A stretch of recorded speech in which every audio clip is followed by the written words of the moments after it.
नमस्कार, मैं सुहानी सिंह। स्वागत है आपका आगाज टाइम में। आइए नजर डालते हैं खास खबर पे।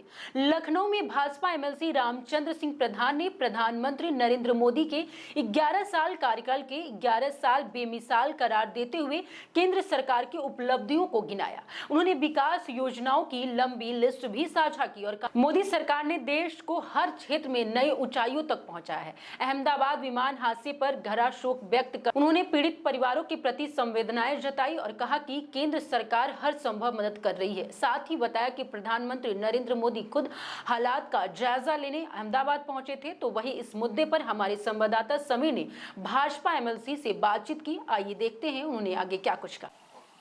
लगातार देश में तीसरी बार भारतीय जनता पार्टी ने केंद्र में सरकार बनाई। मोदी सरकार के 11 वर्ष पूरे हुए, जिसको लेकर भारतीय जनता पार्टी अपना अभियान चला रही है, गली मोहल्ले तक मोदी की योजनाओं को पहुंचा रही है। इसी पे ज़्यादा बात करने के लिए हमारे पास लखनऊ उन्नाव से एमएलसी रामचंद्र प्रधान जी हैं। उनसे हम ज़्यादा बात करेंगे क्योंकि काफ़ी बड़ा क्षेत्र है। उन्नाव और लखनऊ दोनों के एमएलसी हैं और दोनों इनको देखना होता है। एक बड़ा क्षेत्र है राजधानी लखनऊ। सर, किस तरीके से देख रहे हैं 11 साल मोदी सरकार के पूरे हुए हैं, क्या उपलब्धियां रही सर, और किस तरीके से 11 साल पूरे हुए? 11 साल बेमिसाल है। इन 11 सालों में देश बहुत प्रगति किया है। देश वैश्विक स्तर पे भी बहुत बड़ा अचीवमेंट है। जहां हमारे देश को गरीबों का कमज़ोर देश माना जाता था, आज सशक्त भारत बन के उभर रहा है। आज हमारे देश को लोग अब इस निगाहों से देखते हैं, लोग उम्मीद भरी निगाहों से देखते हैं। जहाँ तक देश 11 सालों में बहुत प्रगति किया, चाहे वो रेलवे के क्षेत्र में हो, चाहे वो ट्रांसपोर्टेशन के क्षेत्र में हो, चाहे वो सड़कों के मामले में हो, चाहे वो एयरपोर्ट के मामले में, और चाहे वो गरीब कल्याण योजनाओं के मामले में, हर मामले में आज हमारा देश अग्रणी राज्यों में है, अग्रणी देश में है। और हमारे देश के यशस्वी प्रधानमंत्री आदरणीय मोदी जी के नेतृत्व में जो इन 11 सालों में बहुत काम हुआ है और बहुत काम होने हैं, क्योंकि हमारे आदरणीय प्रधानमंत्री जी का ये संकल्प है कि 2047 तक जब हमारा देश 100 साल आज़ादी के पूरे कर रहा होगा तो वो दुनिया का सर्वश्रेष्ठ देश बनेगा, विकसित भारत बनने के रास्ते पे है। आज इन 11 सालों में जहां हमारा देश आर्थिक मामले में 11वें-12वें स्थान पे हुआ करता था, आज वो जान के आपको खुशी होगी आज चौथे स्थान पे है।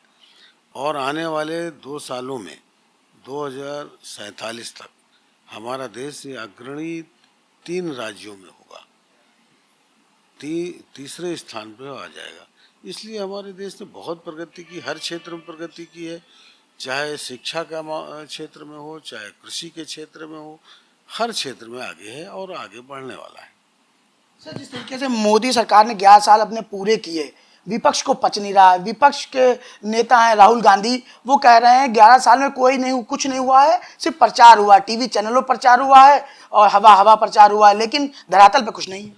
उन राहुल गांधी जी को अपने वो 55 साल याद करना चाहिए कि देश की आज़ादी के बाद ज़्यादातर सरकारें कांग्रेस सर की रही और कांग्रेस में भी एक ही परिवार की रही, राहुल गांधी जी के परिवार की। उनके नाना भी प्रधानमंत्री रहे, उनकी नानी दादी भी प्रधानमंत्री रही, उनके पिताजी प्रधानमंत्री रहे और भी लोग उनके प्रधानमंत्री रहे। लेकिन उन 55 सालों में की स्थिति ये थी कि जहाँ लाखों गांव ऐसे थे जहाँ बिजली नहीं पहुँची थी, बिजली लोग नहीं जानते थे, वहाँ के लोग जानते नहीं थे बिजली होती क्या है। क्या उन्होंने कल्पना भी नहीं की थी कि हमें भी कभी बिजली का इसकी सुविधा मिलेगी। किसी ने गैस कनेक्शन के बारे में सोचा था, कल्पना की थी? किसी ने ये सोचा था? गांव में तो हम लोग गांव के रहने वाले हैं, हम लोगों ने देखा कि जो संपन्न लोग होते थे, 1-2 घर ऐसे गांव में होते थे, 1 आध घर ऐसे होते थे जिनके यहाँ शौचालय बने होते थे, वरना सब मैदान में जाते थे। स्वच्छता के मामले में हमारे प्रधानमंत्री जी ने एक मिशन चलाया और मिशन चला करके हर घर को शौचालय दिया।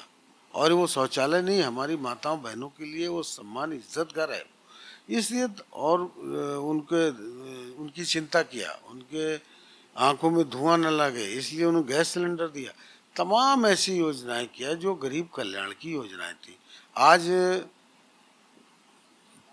6-7 साल होने वाले हैं, 5-6 साल से लगातार राशन बट रहा। राशन क्या है, तो इसलिए सारे गरीब कल्याण। और जहाँ तो उनके पिताजी ये कहते थे, राहुल गांधी जी को ये वो दिन भी याद करना चाहिए जब उनके पिताजी कहते थे सदन में, उन्होंने कहा था कि अगर हम 1 रुपया भेजते हैं तो 15 पैसे लाभार्थी तक पहुंचता है। आज तो नहीं ऐसा।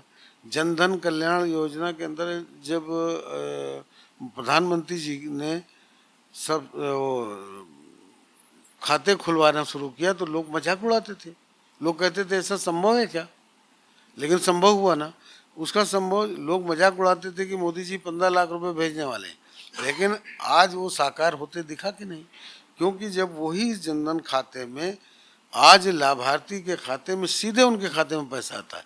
अब वो 1 रुपया भेजते हैं अगर मोदी जी तो सीधे 1 रुपया ही मिलता है। अब 15 पैसे का चक्कर नहीं है। तो इस तरह तमाम ऐसे काम हुए जो आज विकसित भारत हमारा आगे बढ़ रहा है। और निश्चित तौर पे जो उनका मिशन है, जो उनका संकल्प है, उसमें हम सबको एक भागीदारी निभाना चाहिए। क्योंकि हम लोग तो उस पार्टी में काम करने वाले लोग हैं जिसको पंडित दीनदयाल उपाध्याय जी ने उस समय नारा दिया था अंत्योदय का, कि समाज में अंतिम पायदान पर खड़े हुए व्यक्ति का उदय होना चाहिए, उसके चेहरे पे मुस्कान होनी चाहिए। उस आधार पे हमारे प्रधानमंत्री जी काम कर रहे हैं। हमारी उत्तर प्रदेश सरकार देखिए, आज 8 साल हो गया सरकार की। 8 सालों में 17 से पहले की स्थिति इस प्रदेश की क्या थी और आज की क्या है। तो निश्चित तौर पे मोदी जी के 11 साल बेमिसाल हैं और उत्तर प्रदेश के भी 8 साल बेमिसाल हैं। सर, अहमदाबाद में जिस तरीके से एक बड़ी दुर्घटना हुई, कई 100 लोगों ने अपनी जान गंवा दी, सर उस पर क्या कहेंगे? बहुत दुखद है, हृदय विदारक है। बस इतना ही कहेंगे कि बस ये जो भी घटना है बहुत ही बहुत दुखद है। और इसमें जो लोग मारे गए, जिन लोगों ने अपने परिवारजनों को खोया, मेरी उनकी पूरी संवेदना है। और मैं समझता हूँ कि वो दुख की घड़ी में हम उनके साथ हैं, पूरा देश आज उनके साथ है। कल हमारे प्रधानमंत्री जी गए, सरकार उनको पूरी मदद दे रही है। बहुत दुखद है। सर, कल गृह मंत्री लखनऊ आ रहे हैं, मुख्यमंत्री योगी आदित्यनाथ भी मौजूद रहेंगे। कई युवाओं का भविष्य कल उनके हाथ में देने के लिए खुद स्वयं गृह मंत्री भारत के आ रहे हैं। अब आप बताइए कि कभी इतनी बड़ी भर्ती नहीं होती थी। पुलिस में कल 60,000 लोगों को नियुक्ति पत्र मिलेगा। और भी हमारे प्रदेश की हम बात कर रहे हैं, प्रदेश में 8 लाख नौजवानों को सरकारी नौकरी मिली। 8 लाख इन 8 सालों में। और 8 लाख में से कहीं पर कोई भी बेईमानी नहीं हुई है। पूरी निष्पक्षता के साथ उन 8 लाख नौजवानों को नौकरी मिली है सरकार की।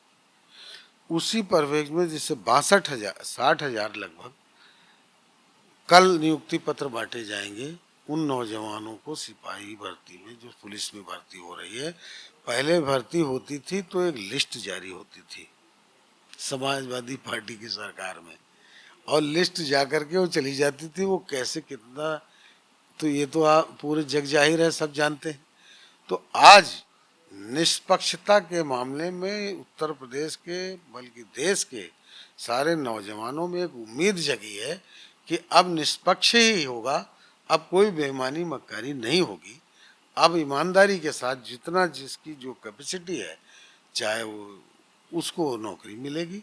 और उसी परिप्रेक्ष्य में कल हमारे गृह मंत्री जी आ रहे हैं भारत सरकार के, और मुख्यमंत्री जी के निर्देशन में हुआ है, एक बड़ा काम हुआ है। धन्यवाद हमसे बात करने लगे। देखिए, ये रामचंद्र प्रधान जी थे जिन्होंने मोदी सरकार के 11 साल बेमिसाल के कार्य गिनाए और साथ ही साथ विपक्ष के भी ऊपर काफी हमला किया, क्यों विपक्ष को ये विकास पच नहीं रहा है। वीडियो जर्नलिस्ट संदीप के साथ आगाज टाइम से मैं समीर खान, लखनऊ।